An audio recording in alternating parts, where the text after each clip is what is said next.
How old are you? I'm 18. Well, I'm 18 years old. Say it again. I'm 18 years old. What sort of message would you want to tell someone who's not even born yet, that by the time they get 18, what are the sort of things that they need to prepare for? The future generation.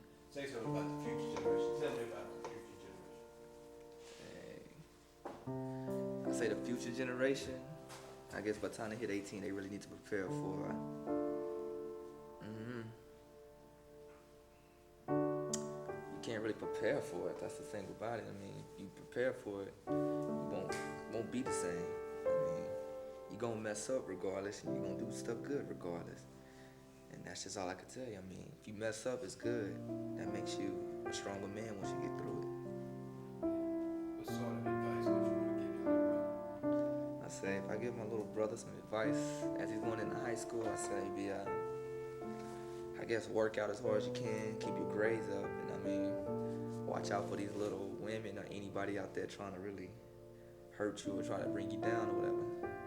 That's all I can tell him.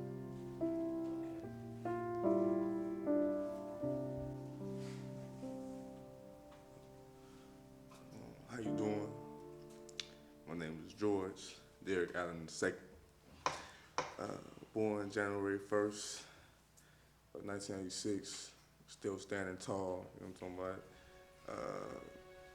I've seen many great things in my day as being a young person, you know what I mean? I've been doing a whole lot of things. I'm on a whole new level, you know what I mean? But I'm trying to do what I can to stay big, you know what I'm saying? Trying to let nobody else bring me down. That's my whole motive right now. Just Tell me trying to. about last night. Last night was fun. Oh yeah. Last night was prom night. You know what I mean? It was real hot. It was real hot. You know what I mean? I was the flyest cat that came through the door. You know what I mean? I came through with the mid tux, with the black vest, and the real dark black shoes. Man, I was hot. I was dressed to kill. You know, me and my compadres, we stepped in. Man, we was blazing. I mean, when we came through the door, we had the girls on our arms. Man, we was just fresh. Everybody loved us. That's what we came there for. Came in there, we danced. You know what I'm saying? My boy Dill, he was doing his thing with his girl Bob Lee. He was doing it. AJ was doing it. You know, but the thing that brought me out, I never seen my boy Jared dance. He was doing the same old two-step. He was doing it. I was amazed seeing that because I never seen my boy dance before, but I finally got to see that. That's why I really enjoyed it. Prom night, it was amazing experience seeing your average people doing the hallways that you'll never see get dressed up. You know what I'm saying? Look nice, look presentable in a formal setting. But prom night, I will always remember that. Tell me a little bit about your school. Oh man, my school year was wild.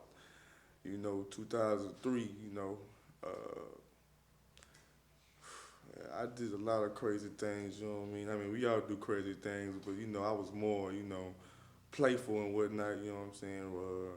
Running around, worried about the wrong things. You know, not so much focusing on my grades. I was just thought that, high school was just not a game, but it was just, something that I can always just run through. But, when the real deal came through to 2004, man, I realized, man, you gotta get on the ball, cause like they say, not to be prejudiced, nothing. The white man, he don't care about you. You know what I'm saying?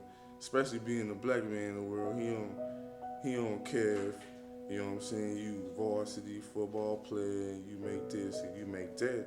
It's all about your knowledge and what you know. And now I realize that, and I'm just trying to, work hard, do my grades. I feel bad that I didn't start that as my freshman year, staying on track, you know what I'm saying? But now 2000, when we moving on through the year, I got older and got mature, and just got molded by my friends. They be molding me and stuff. I think I'm a better person now in 2004 going on with my future. My name is Robert Lee II, also known as Bobby Lee, Bob Lee, whatever. And I'm a senior at Sam Houston High School. I just turned 18 years old, I say, about a week ago. And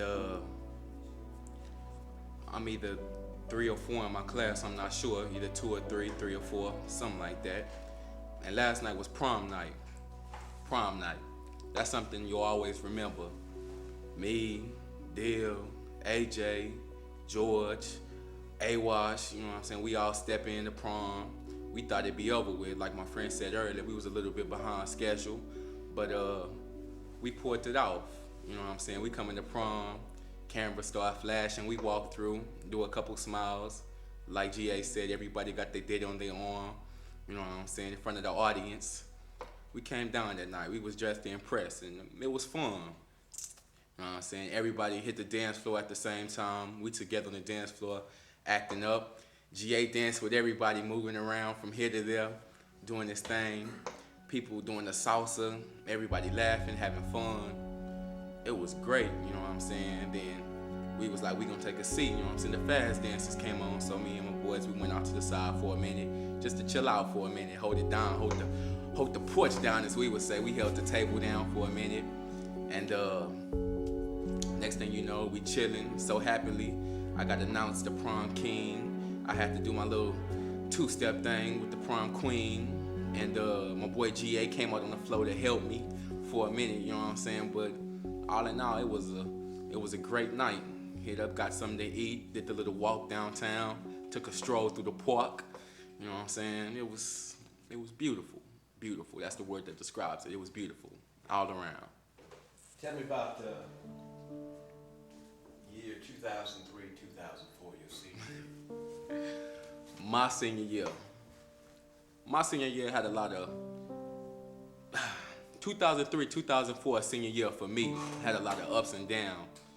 It's like 1 minute everything's going so right. We had everything planned out from one of the homies' birthday to the next homie's birthday to this, and we gonna do this, and we had an agenda. We had things that we had to do, and it's like all the stuff that we had planned, I can't say the plans fell through, but it's like they kind of got shaken up just a little bit. It's like from my friend getting hurt in football season to my other 2 friends passing away to the point to where, well, he's in trouble right now, y'all can't do this, y'all can't do that. It was crazy. And then it's like it's more things that happened this year that I wouldn't expect it. It just crept up on me, and there was nothing I could do about it or say about it. It's just I had to deal with it, and turning out, it was a great year. So far till now. I mean, Now, who's the one, tell me now, where are you going to school? I would either be attending Texas Tech or TLU.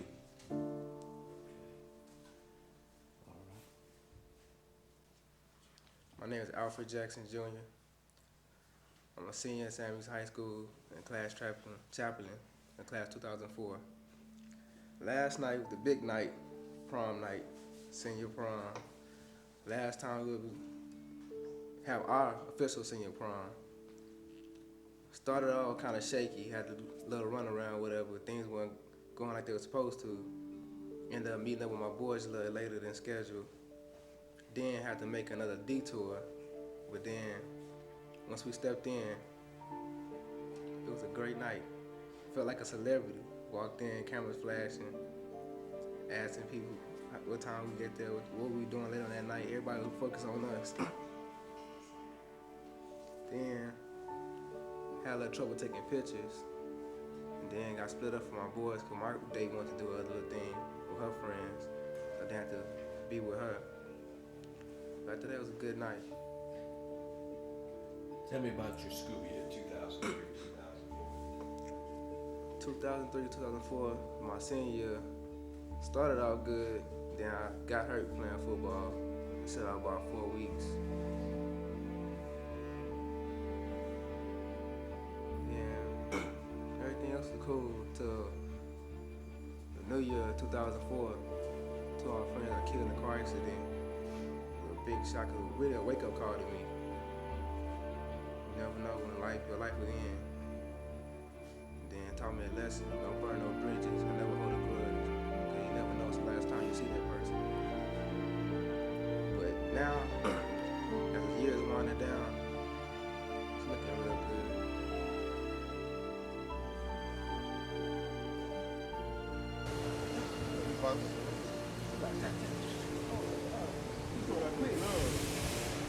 What's it like to be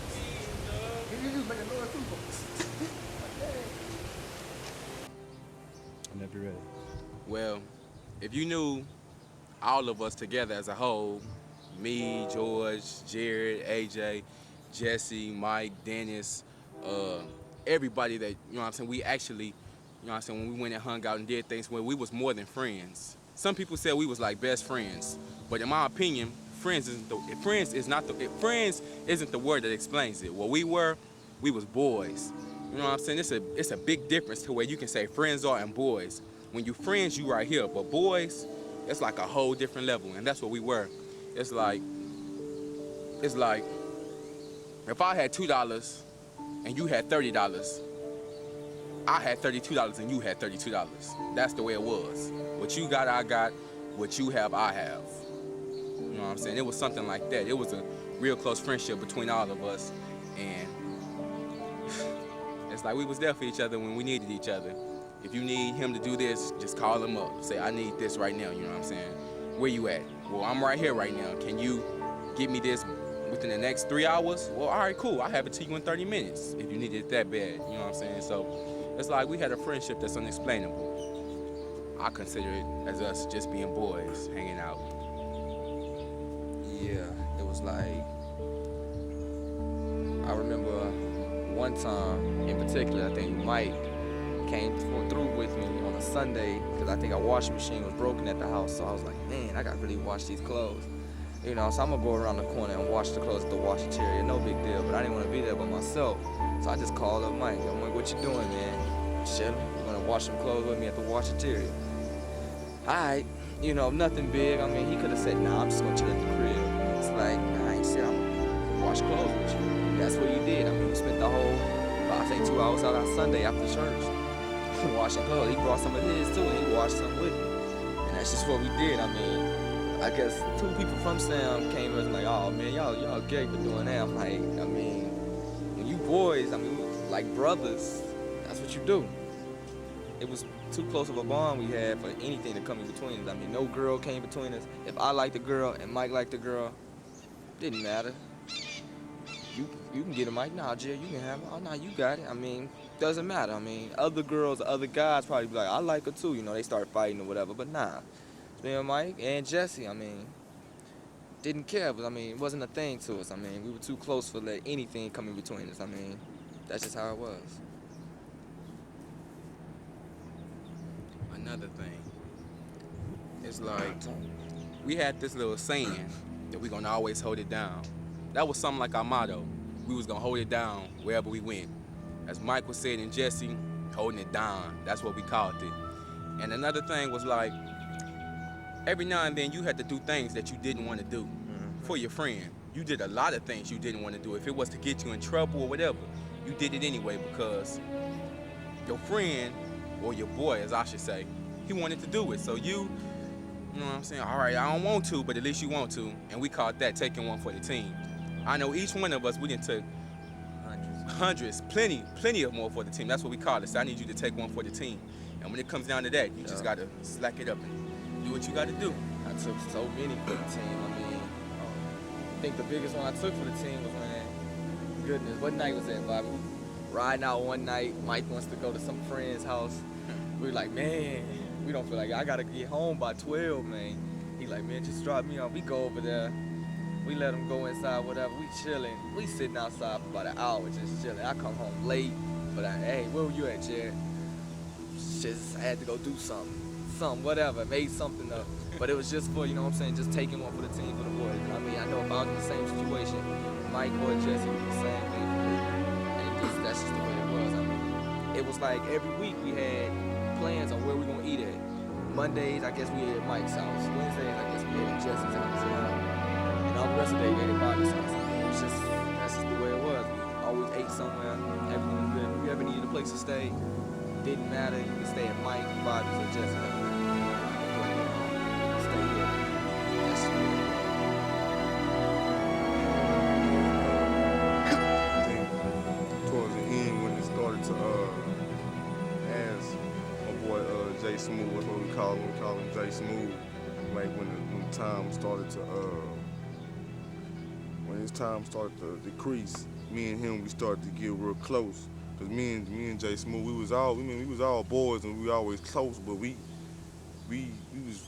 got even closer that time. I got to talk to him like just on a one-on-one level. We go over to his girl house, or when me, J Deal, Bob, we all went out there. Big Mike, we all went out there to his girl house one day. His girl and them had a little thing at the crib, and me and Jesse was in the car just talking about a lot of deep stuff. I was like, man, I ain't know Jay Smooth had all this, all this deep stuff within him. You know what I'm saying? Cause he really don't talk about personal things like that, serious things like that with me, and we just got that bond going, and it was real hot. I mean, that's the last thing that I could really say that I had intimate with my boy Jay Smooth, and I don't know, it ain't the same without my boys here. You know what I'm saying? There's a big gap in between Jess and Mike. Mike was the goofy one. That boy there, he wild and not.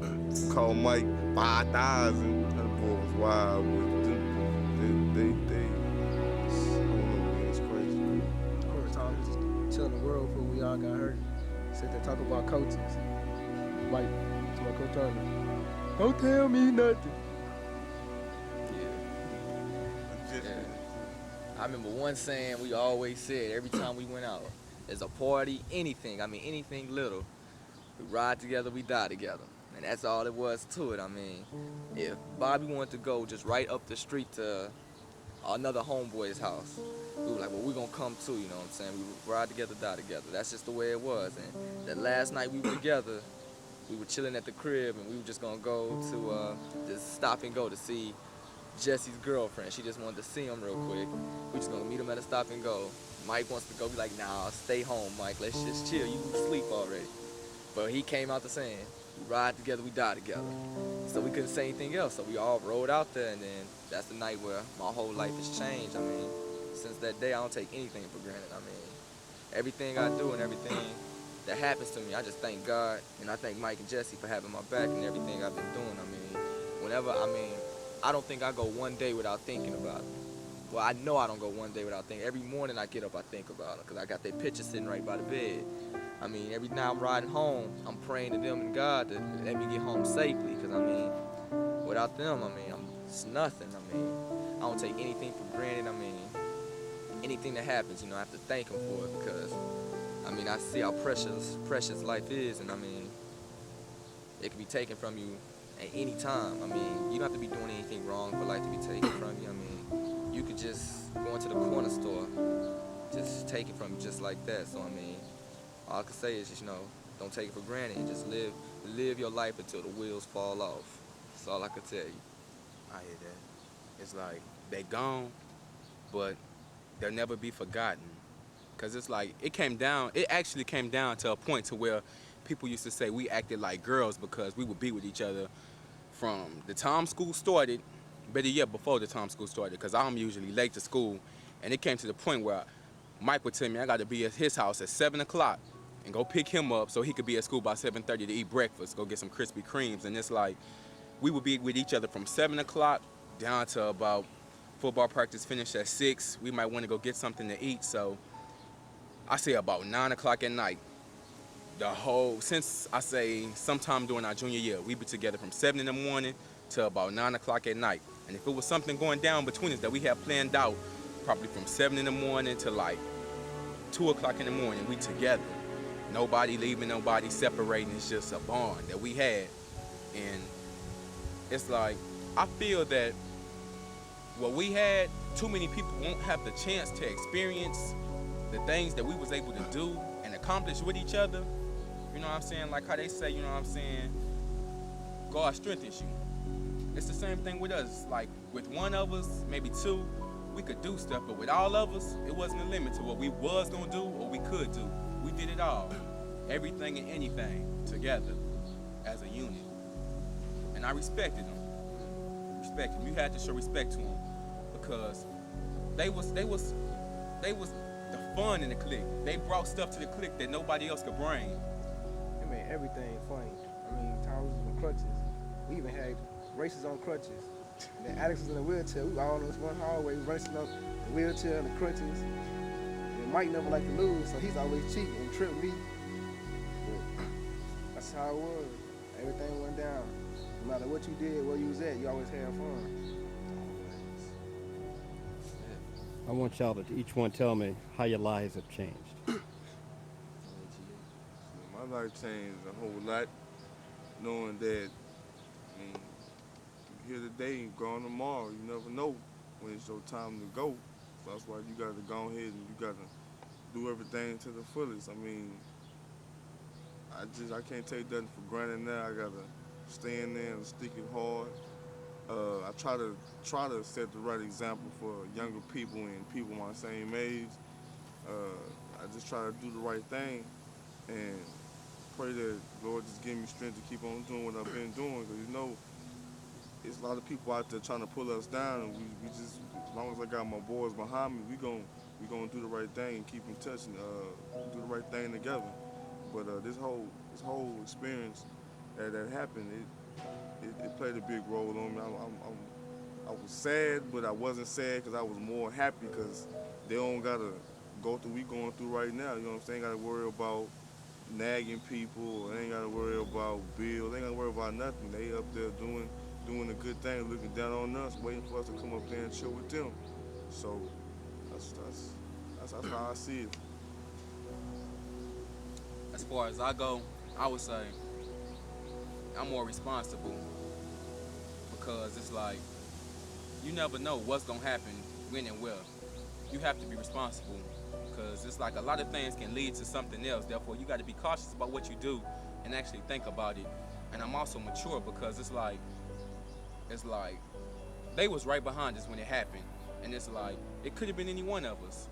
So I have to be real with myself and know you never know when I could be gone tomorrow or gone in the next minute. So just chill back and try to do the right thing. Don't always think about me and, well, I this and I that. You know what I'm saying? It's like it's best that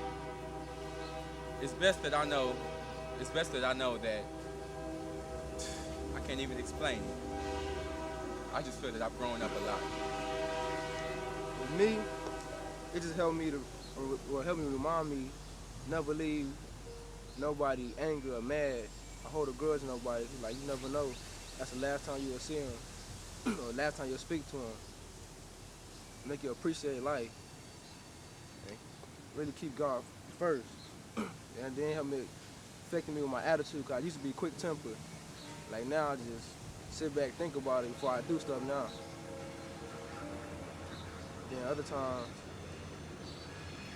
it make you want to tell your parents that you love them. Before you, like, when you leave somewhere, always tell your parents you love them. Because you never know the last time you seen them. Like Mike told his mom he gonna be right back. That was the last time he talked to her. Yeah, just like AJ just said, I mean, right when we walked out that house together, Mom's asked me, where y'all going? We're just gonna go to the gas station, be right back. He said, yeah, Mom, I'll be right back. He didn't come back. And from that day on, that night on, I have appreciated everything that I've been given and everything I've been blessed with. I mean, before, like, I guess you could say, I wasn't ready to die, you know what I'm saying? I had too much stuff, I wasn't really ready. I was like, if I die right now, I'd be all, you know what I'm saying, mad. But really, I mean, before that time, I was not ready. It's like I kept playing about these little materialistic things we have in life right now. It's like, they mean absolutely nothing. I mean, now, if you ask me, Jay, are you ready to go? I mean, I'm ready to go, and I have to be. That's just all I can say. I have to be ready to go, so that's why I am.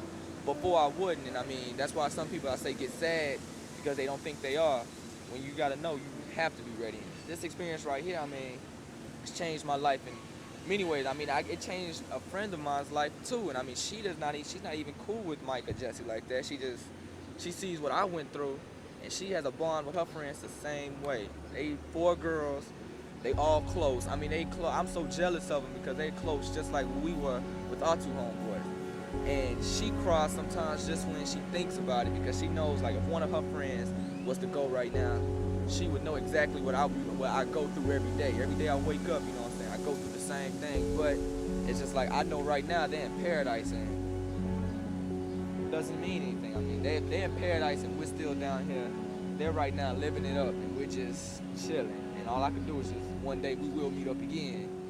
But I mean, they're right here, right now. I mean, you probably can't see them.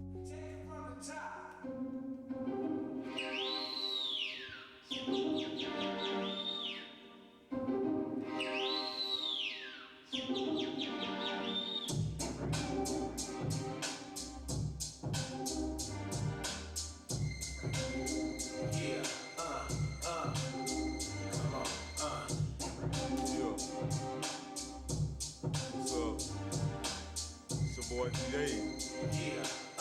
Hold it down. It's your boy GA.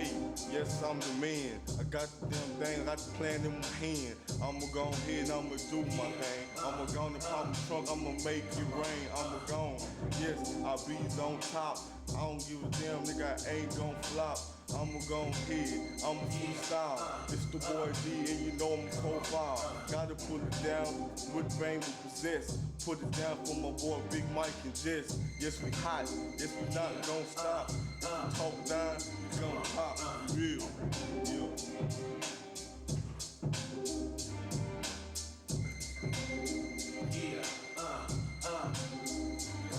I don't know. That's how we do it, baby. For real. Yeah.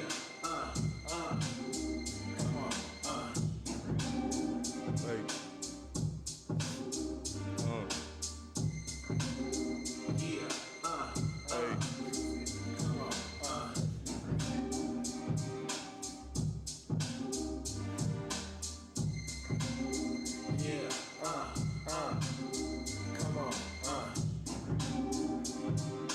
Baby, we gon' make it. No more beans and rice. You know what I'm talking about? Yeah.